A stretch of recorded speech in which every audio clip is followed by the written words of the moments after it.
Michael, it's good to have you back on BYU Sports Nation. Thank you very much, Jerome. Okay, a 4-game losing streak. You snapped the streak. 27-7 win at Middle Tennessee. Is that what it felt like? Oh man, the sigh. That's what everyone's been saying. It was a sigh of relief, as opposed to like, yes, we won. It was like, man, losing stinks, and we're glad to have. Get out of here, monkey! You know, get out of here, October. That was a bad month. October was a bad month, and apparently Bronco Mendenhall said right after the game something about, hey, I'm glad October's over. Oh yeah, right? Yeah. We had a nice little party in the locker room. Music was blasting. Everyone was jumping around.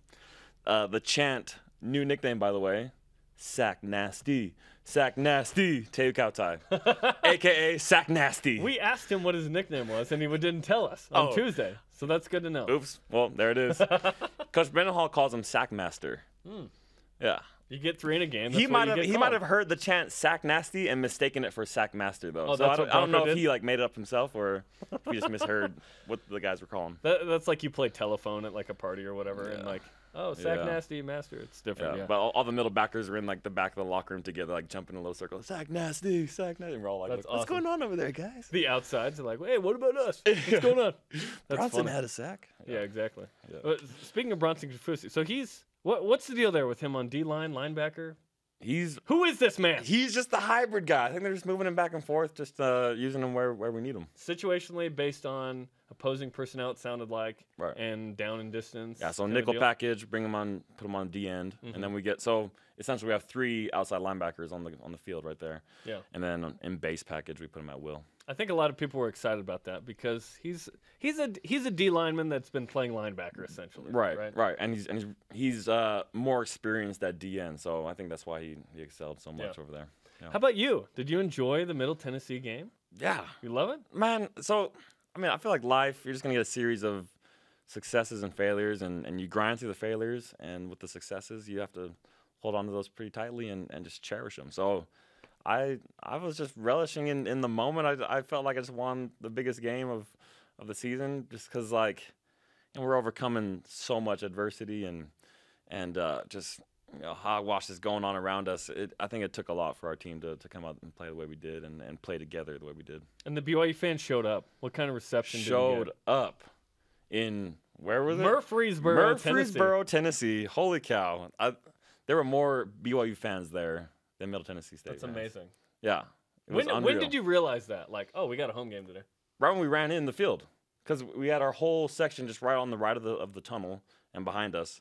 So we're running there, and our fans are just going nuts. And we're looking around the rest of the stadium, and kind of sparse, but just the sea of navy blue out there.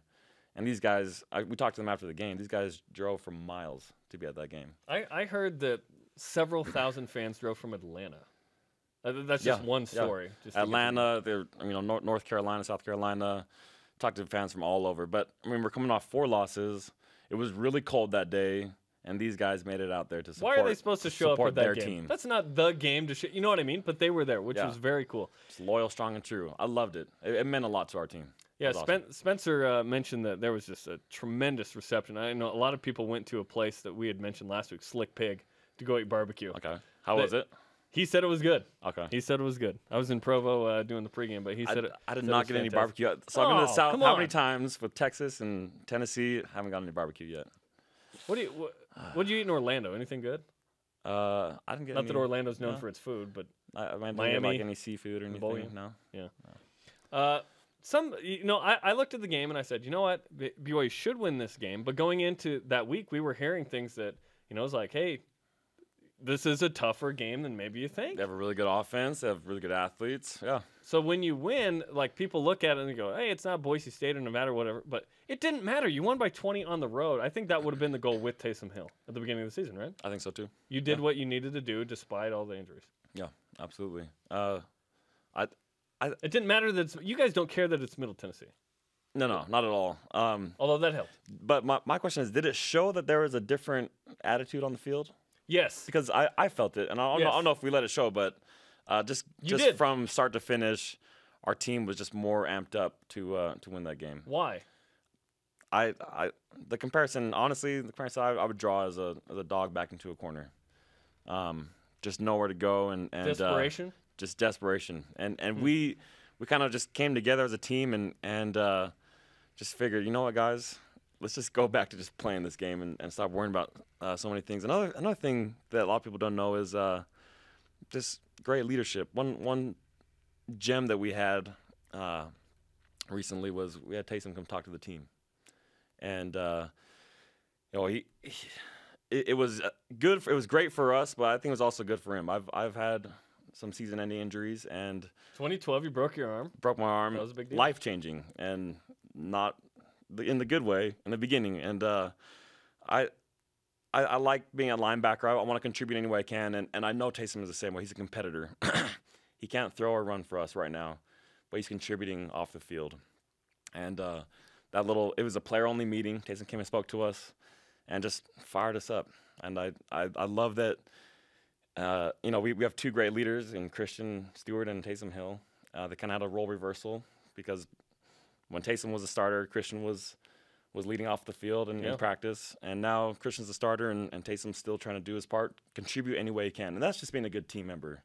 I think team member fundamentals is you support, you cheer on, and whether you're winning or you're losing, and you're just there for your brothers. And sorry, I'm getting a little choked up thinking about it because it's a lot to just see your brothers go down and then see them battle through that, especially for me because I've been there personally. And that's one thing I'm thankful for is Taysom Hill coming out for us. Was that the first time he had addressed the team post-injury? That is. And coaches weren't there. He made his way out himself. And what did he say to you guys? It was such an intimate setting. I don't want to get too much into it, but he just talked to us about how much he wishes he could be out there fighting with us, and how much he watches every single game, every single snap, and he loves us, and just expressed his gratitude for us of continuing to fight. Tears? Like I said, I don't want to get too much into it, but so yes, I'd say that the players, it rang true in the players' ears, and afterwards, hugs were exchanged, and the overall attitude of the team was, let's start going, let's salvage this season. And you did against Middle Tennessee, and that was a turning point because you snapped the 4-game losing streak. You have a winning record. You don't go into you're not going to get to a losing record, I don't think, the rest of the year. Now you have a bye week. UNLV, Savannah State, Cal, Miami Beach Bowl when you win one more game. What's the bye week been like? I think it's just what we needed. Guys need to heal up. Guys need to catch up on their homework, me being one of them. Professors, if you're out there, help me out. What's your hardest class? Probably my capstone class, just rec management 490. Mm-hmm. Yeah, just a lot of work for that class, which is why I'm grateful for this week because I've been catching up on homework that I haven't turned in yet. Mm-hmm. Sorry, Mom, if you're watching. And you haven't practiced this whole week. You'll practice Thursday for the first time, right? Yep. So tomorrow's our first practice of the week. We've been lifting every day, but tomorrow's our first practice, and then we practice again Friday, and we got Saturday off. And nice. Yeah. And do you watch college football on your day off? Or you're like, I want to watch, Bama, LSU, and all that. I watch whatever game's on. I just like seeing guys play and seeing what defenses are doing, what offenses are doing. It's just fun. Do you specifically try and watch like UNLV play Air Force this week and that kind of thing? Or you're like, I'll get enough of that later? I probably won't watch them on TV. I'll probably wait till I can just get the individual plays and watch that on my own time. Well, it should be a fun blackout next week. Not an 8:15 or 21 kick, which is awesome, right? Right. You'd prefer it earlier in the day. Than fourth quarter, you're looking up. You're like, is it Sunday? Like, seriously? This is weird.